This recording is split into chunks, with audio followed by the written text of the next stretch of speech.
and welcome to the Grammarama store. I'm Andy, and I'm a phrase maker by profession, but I'm also going to be your presenter for these programmes about language and how it works.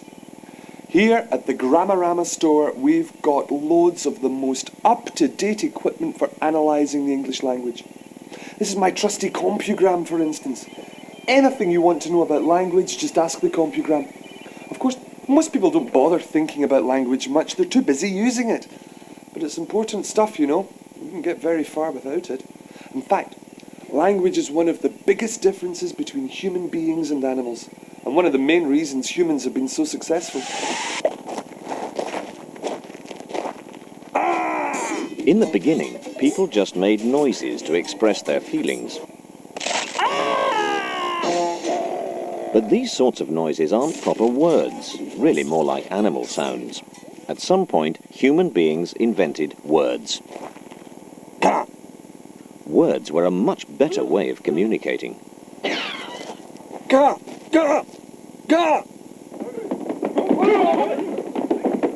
And then they needed more words. Cat. Big cat. Big cat. Big cat. Big cat. They made up words to talk about their actions too. Jump.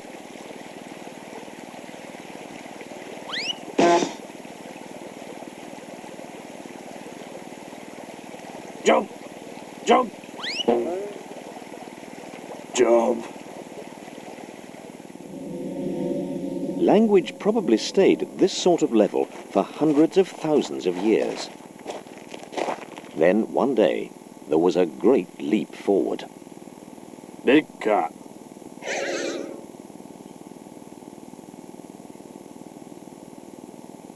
Big cat.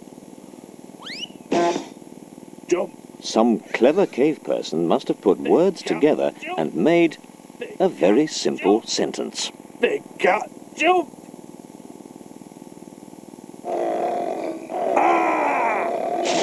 Of course, they still made noises to express their feelings.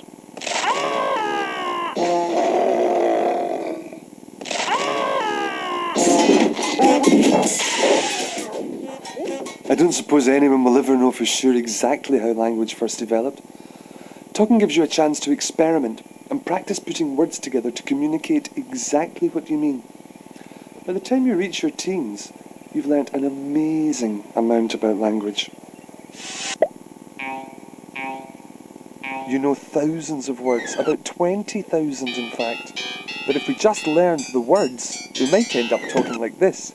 About all at, comes don't. I it just, language me naturally, need think too. But that doesn't happen because as well as learning the words, we also learn the rules for putting them together to make sense. The grammar of our language. Language just comes naturally to me. I don't need to think about it at all. Learning to talk does come naturally, but when it comes to writing, it's a bit different. To write, we have to learn all sorts of extra things about language, like how to form the letters, how to spell the words. Not only that, we have to use language differently when we write. We have to be much more careful. When we talk, there are lots of other things beside language to help us communicate. For instance, what do you make of this? Doesn't mean much to you, does it? But when I do this, it's easy to understand what I mean. The language you use when you write has to be much clearer than the language you speak, because you can't use your face or your voice, or your hands to help put over your message. And the people who read it aren't necessarily going to be in the same place, able to see all the things you can see that help make sense of your words. So in writing, we have to be much clearer, explain ourselves better. We have to use more words to put across our exact meaning. Like this. I think this chocolate milkshake is really delicious. When we write language down, we have to know the grammar of standard English, which is the sort of English used for writing. Sometimes, standard English is a little bit different from the way people speak at home or with their friends. Time to find out about grammar. Grammar is the study of how we make sentences. Have a look at these sentences. There are short ones and long ones. Some tell you things. My granny is a werewolf. Some ask questions. What's for dinner? Some give instructions. When the chicken pieces are browned on all sides, remove them from the oil and keep them warm in the oven until later. So what are the rules for making them? Particularly these long sentences you need in writing. How do you make a sentence? Well, sentences are made up of clauses. And clauses are made up of phrases. And phrases are made up of words. So what we've got to do is have a look at the individual chunks. Then find out how words build into phrases.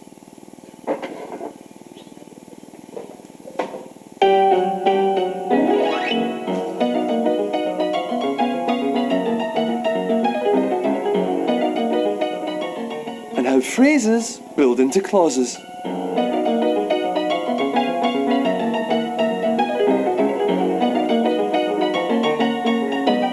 Clauses build into sentences.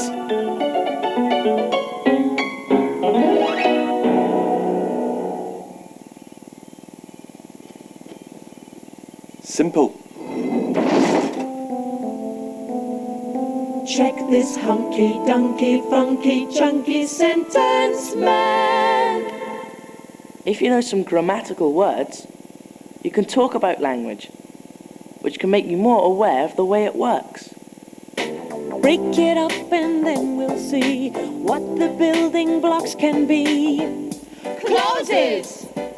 Chunky clauses then you chop into smaller groups of what? Phrases! Crazy phrases make the splits. Chunk on down to the basic bits. Words! Don't be dopey, don't be fools. Get the grammar, get the rules Of hunky, Donkey, funky, Chunky sentences. Hunky, donkey. funky. chunky sentences. Words build into phrases, build into clauses, build into sentences. Well, if we're going to get the grammar, we should obviously start by looking at the words and how they work in a sentence. The bad news is there are hundreds of thousands of words in the English language. We've got more words than any other language in the world. But the good news is there's only 9 jobs they can do in a sentence. 9 ways a word can work.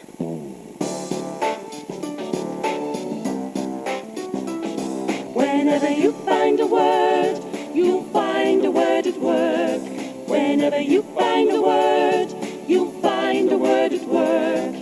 Words can name. Words can happen. Words can describe and compare. Words can stand in place of others. Words can tell you how, when, and where. Words can point. Words can help. Words can link. Words can yell. Ooh! Whenever you find a word, you'll find a word at work. Whenever you find a word, you'll find a word at work. Yabba-dabba-doo! This is the wonderful world of words with your host, Miss Gloria Garbo. Thank you. Thank you. Welcome, ladies and gentlemen, to the wonderful world of words. I'm your host, Gloria Garbo, and this is your chance to meet some of the personalities behind English grammar. You know that wherever you find a word at work. Well, we're going to meet some of these words at work, and we're better to start than by meeting Mr. Norman Noun.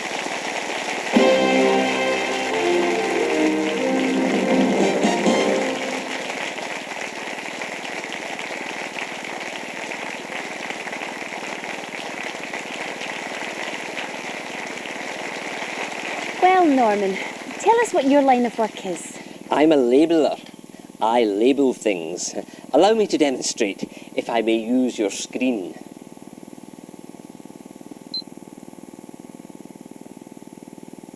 Clock. Cow. Piper. City. Dog. Cyclist. Ship. Room. Cup. That's right, ladies and gentlemen. As you can see, Norman Noun is a labeller. He gives names to all the things, Cat. people, House. animals, Swan. and places in the world. Shop. Thank you, Norman. Thank you, Castle. Norman. I think we've got the idea. Norman's words are called nouns, and there are tens of thousands of them. Yes, indeed. Quite a big job, I think you'll agree. Just think of all the things, animals, people and places in the world, and all of them needing a name. Everybody and everything that you can see around you needs a name. Mind you, it's not just things that you can see that I give names to. It's ideas and feelings as well. Like, You must be very proud of your nouns, Norman. oh yes, indeed I am. My nouns are very important words, very important. Now, I believe that there are some nouns that are even more important than others, the ones that need a capital letter. Oh, my proper nouns, they are indeed something very special. The special names that we give to particular people, places, animals or things. You see, there are lots of ships in the world, ship being a very common or garden kind of noun, but there was only one Titanic. So we give Titanic a capital to show that it refers to a very particular ship. The iceberg, of course, didn't have a proper name. It was just any old iceberg. So the common nouns don't get a capital letter, but the proper nouns do. That's right. There are far more common nouns than there are proper nouns, of course. Most things don't get a proper name. I mean, you wouldn't give your chair a special name, would you? You wouldn't call it Bert or Joan or Rover.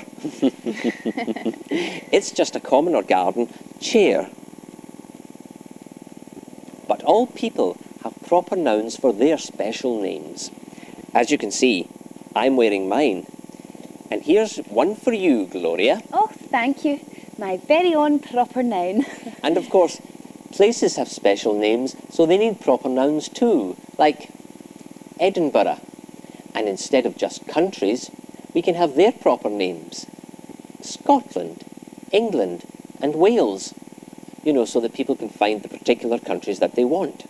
Lots of countries, but only one Scotland, one England, and one Wales. Yes, I see. So, And that's another important thing about my nouns. They can be singular or they can be plural. of course, singular means just one. And plural means more than one. Yes. Allow me to demonstrate. I can have a singular rabbit or plural rabbits. I can have a singular pimple or plural pimples. As you'll see, it's usually quite a simple procedure to change from singular to plural. You merely add an S or sometimes ES. Well, thank you, Norman. That's all very interesting. So, common noun, no capital letter. Proper noun, capital letter. Singular means one, plural means lots. I think we've all got that. Good. Well, I'll show you some more of my nouns then, shall I? I've got plenty, you know. About 55,000 ready to hand. Double that if you count all the plurals. Oh, well, that would be wonderful, Norman, but I'm afraid that's all we've got time for. Ladies and gentlemen, Mr. Norman Noun.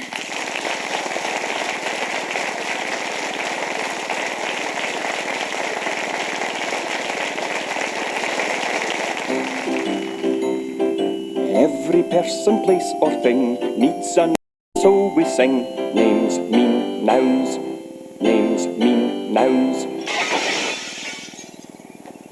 As Norman said, there are lots and lots of nouns, far more than any other sort of word. In fact, more than half of the words listed in your dictionary are nouns. And they have a very important job to do. You'd be lost without them. Imagine a world without nouns.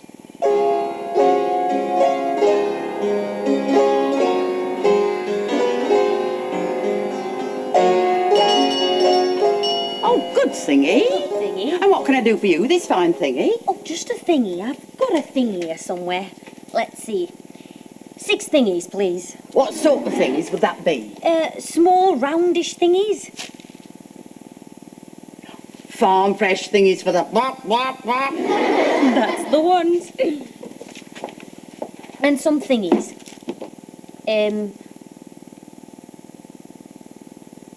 Sizzle, sizzle. Mmm. Oh. Mmm. Delicious. Mmm. Meaty thingies. That you eat with your farm fresh thingies for your thingy? That's them.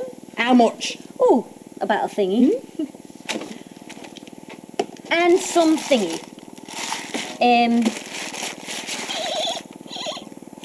Oh, a thingy for catching thingies. Oh no. Oh, pew. Oh. Smelly thingy. Let's see. Smelly thingy. No. No. Huh? White thingy that you drink.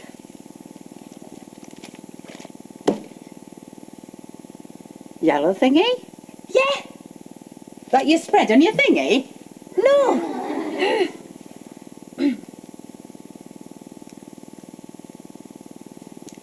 Yellow thingy that you get from the white thingy. Moo. You shake it till it's solid. Yes. It's smelly poo. Little thingies like it. You cut it into wedge-shaped thingies. Yes. Sorry, we haven't got any.